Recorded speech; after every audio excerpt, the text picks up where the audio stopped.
So let's move now and talk about sort of potential ways forward. For example, a lot of people like to compare America's involvement in Afghanistan to America's prior involvement in Vietnam. And they say, this is our current Vietnam, and if we stay, we're just digging ourselves a further hole.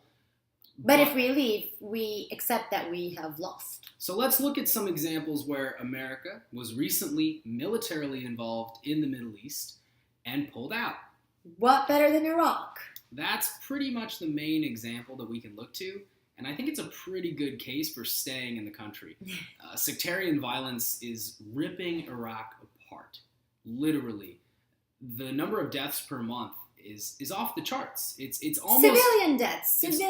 It's almost as bad as it was in the worst days of the American occupation of Iraq immediately after toppling Saddam Hussein.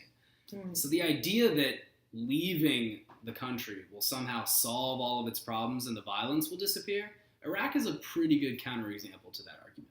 Yeah, I think so. But also, if you think about Syria, a lot of people who didn't agree on who were against completely going into Syria, were saying, we have been involved in Iraq and Afghanistan for so many years that if we go to a place as complicated as Syria, that's just as complicated as Iraq and Afghanistan were and are today still, that we see that us going in shows nothing. We haven't accomplished anything. I mean, we have accomplished a few things, but essentially, we haven't accomplished not nearly as much as we wanted. Nation building is not for us. We're not able to do it, so let's not go in. So again, that makes me question, maybe going in was right thing to do, and leaving Iraq shows that it doesn't help to leave. Does it help to stay? I'm concerned for the civilian deaths. That's what I'm thinking about. Would the number of civilian deaths decrease? Should the foreign forces leave Afghanistan? I don't think so. I don't think so. If it does, then is it worth allowing the Taliban to get stronger? It's not. It's not. And I think civilian deaths would increase. I mean, we have a whole series of evidence and data and years of evidence of what happens when the Taliban is allowed to run free in Afghanistan. The question we're faced with now is, should we stay? And I think pulling out prematurely is worse than staying and potentially increasing the conflict with the Taliban. We're always going to be in conflict with the Taliban. The question is, do you want to fight them there or do you want to fight them here? Yeah. I mean, long-term, this is long-term thinking. So we know that, if we leave, if the West leaves Afghanistan, chances are then that's people are going to get much stronger. Afghanistan is going to go back to being a jihadist central, having these foreign fighters come over, and next thing you know, Al-Qaeda has sprung again in Afghanistan. And once the target stops being Afghanistan, it's going to be the United States. And here's the other thing, is everyone always talks about Vietnam as a good example of what's going on in Afghanistan. There is a scenario in which a continued American military presence is no longer seen as this terrible taboo thing. Mm-hmm. Do you hear everyday Germans complaining about American military bases in Germany? Yeah, but I think Europe is very different than Do you hear Japanese citizens complaining about the continued American presence of military bases? I agree that World War II is a different war because we were fighting governments and state actors, and now terrorism is a conflict involving non-state actors. And I think we also have to keep in mind that this is the Middle East. I mean, there's already so much resentment against I'm talking United States specifically. I mean, please don't get me wrong. We know there's allied forces, but there's so much anti-Americanism, and now so much of it is justified. But any single thing that the troops in Afghanistan do, just as it was in Iraq, that I don't know if we can make the same analogy. It comes back to sort of this psychological impact on how events are perceived. You are more likely to remember the beginning of an event and the end of an event, but not the middle of an event. So if we end it now, then yes, we will cement negative perception of the United States throughout the Middle East. Mm-hmm. But if we stay and keep the story going and try our hardest to change hearts and minds, to leave Afghanistan better off than we found it, and if that becomes the end of the story, then perception of America won't be so terribly negative. And maybe we have the possibility of continued American military presence, continued stability throughout the region, just as we find stability in places like Japan and Southeast Asia, or stability in places like Europe. There's no accident that where you find an American military base, there's a general level of security on average throughout the world.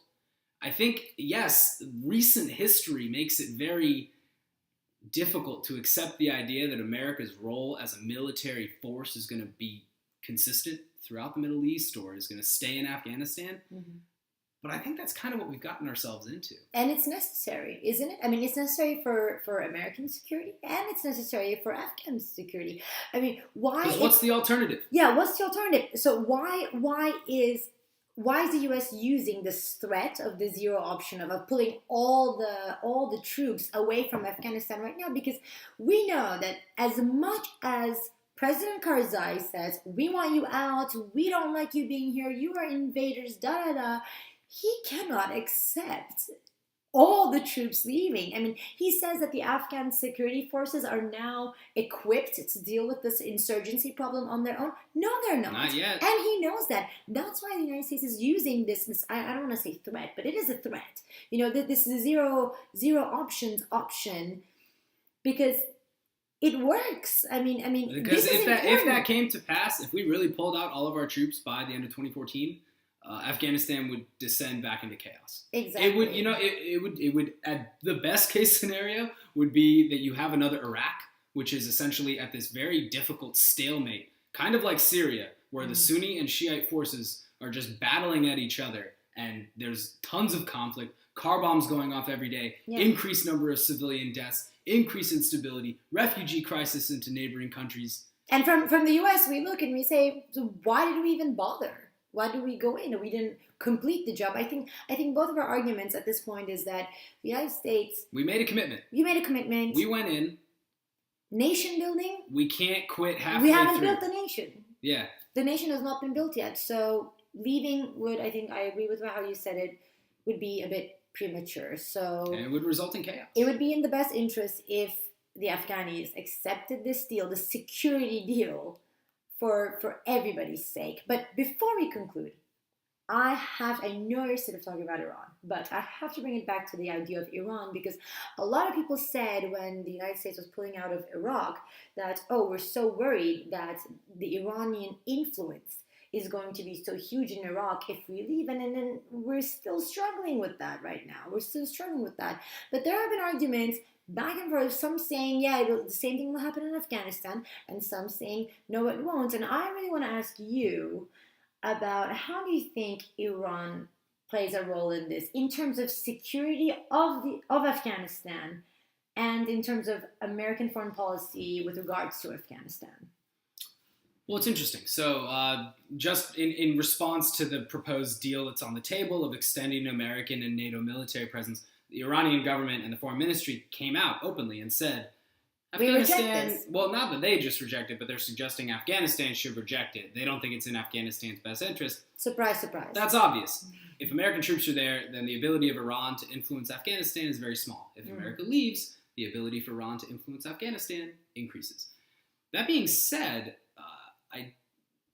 it's important to remember these sort of sectarian lines, right? Mm-hmm. So the Taliban is a Sunni group. Yeah. Al-Qaeda is a Sunni group. Iran itself suffers from Sunni extremist terrorism because they are a Shiite country. So in terms of the stability of Afghanistan, I'm not sure. I think Iran could prove to be a stabilizing force because they would combat the Taliban. Because if America leaves, Iran would become a major competing player for influence in Afghanistan, just like they are in Syria. Look at Syria. You see a Sunni Shiite controversy. Look at Iraq. You see a Sunni Shiite controversy. Afghanistan could be the next front in this Sunni Shiite conflict, where you have the Taliban and Al-Qaeda and other groups fighting for Sunni influence in Afghanistan. And Iran would come in and support Shiite elements. But how could Iran really be successful? I mean, the Shiite population in Afghanistan is not nearly as significant if at all, it's not so as much, it is with Iraq and Syria. It's not so much a Shiite influence in terms of like strict ethnic lines, sectarian lines. It's more about history. You know, Afghanistan for the longest time didn't exist as a country. It was under Persian rule for centuries. Afghanistan was part of the Persian Empire. So there are a lot of people in Iran who look at Afghanistan and think, yeah, that's supposed to be ours. We should have a lot of influence over it. So I love the Middle Easterns because they complain that the US is so imperialist. But if you look at the Middle East, Iran thinks of itself as a dynasty still. They think of itself as a superpower. They have very serious regional ambitions, and that's not only into the rest of the Arab Middle East, it's also into Afghanistan. I mean, the language itself is proof enough. One of the most popular languages in Afghanistan is Dadi, which is a offshoot of Persian. In Iran, they speak Farsi. In Afghanistan, they speak Dadi. There's linguistic ties, there's ethnic ties, there's historical ties. So if they wanted, they could have. I mean, they're trying to. They're trying to. Iran sends money to Afghanistan all the time. They send money to Karzai. Yeah. And so if America leaves, that just leaves room for Iran to encroach even more in Afghanistan and have a role in Afghanistan's government. Would it be very bad for Iran to influence Afghanistan? I mean, I don't like the Taliban or Al-Qaeda, so I how think bad would that that's be? So you said stabilizing force when you first started talking about this. Here's the problem. If you want a good example of Iran's stabilizing force within a country, look to Hezbollah. Lebanon, prior to the rise of Hezbollah, was torn apart, just tearing itself apart in a civil war. And then Hezbollah came to power, consolidated that conflict, and now there's relative internal stability in Lebanon. Obviously, the crisis in Syria is starting to reopen those old wounds. But the answer to Afghanistan's instability is not Iranian influence. Mm-hmm. The Iranian regime is still very ideological. It's very sectarian. Mm-hmm. It's very extremist. What kind of justice would that be if America, in response to 9/11, goes in and topples the extremist regime of the Taliban, only to 15 years later get Afghani Hezbollah, to some sort of Afghani Hezbollah sponsored by Iran. The only realistic alternative available to us is for America to stay in Afghanistan, for Karzai to accept this deal, for America to continue to build the ability of the Afghanistan national security apparatus to defend itself, to sustain itself, and for ultimately, there's one group of people that we haven't really talked about this episode, the Afghani people. Yeah. Don't they deserve the ability to live in a country free from oppression, to be able to elect governments that will represent them and their interests? Of course they do, but you know, this whole idea that the Allied forces, that the West still is so unpopular among the Afghani people, but it's just so sad that after 12 years that there's really very little appreciation of what the West has done in Afghanistan for the Afghan people. Here's the thing, 12 years honestly is not a lot of time. If you're going to compare nation building to the organic way that a country democratizes, 12 years is nothing. So even an organic way a country democratizes, 12 years is nothing. That's what I'm saying. from Turkey, I know. It takes centuries. It takes centuries. Ultimately, history is kind to the victor. Again, if we were to leave today, history would remember America, the Middle East would remember America as this terrible foreign influence that just tore down Afghanistan and made things worse. Stayed there for a decade and left because they decided they couldn't do anything, and that's so. But it is possible for America to topple a regime, to win a war, to go through periods of unpopularity, but ultimately produce a representative government of the people, by the people, for the people of that country, and then leave not as the hero or the victor, but certainly not as the villain. So, in conclusion, what essentially the United States is demanding that a deal either be reached by the end of this month and this year to make sure, you know, what's going to happen after 2014. Is there a secure deal or not? Are we staying with the 8,000 to 12,000 troops or not? They want to know about this. So stay tuned and we'll see what happens. And thanks for watching, everyone. Thanks for watching. And we'll hopefully be back next week. This was the Middle East Video Blog. As you know, please like us on Facebook. Follow us on Twitter. Email us if you have responses or ideas for other episodes. All the links will be right down here on the bottom. My name's Jay. My name is Merve. Have a good night. Good night.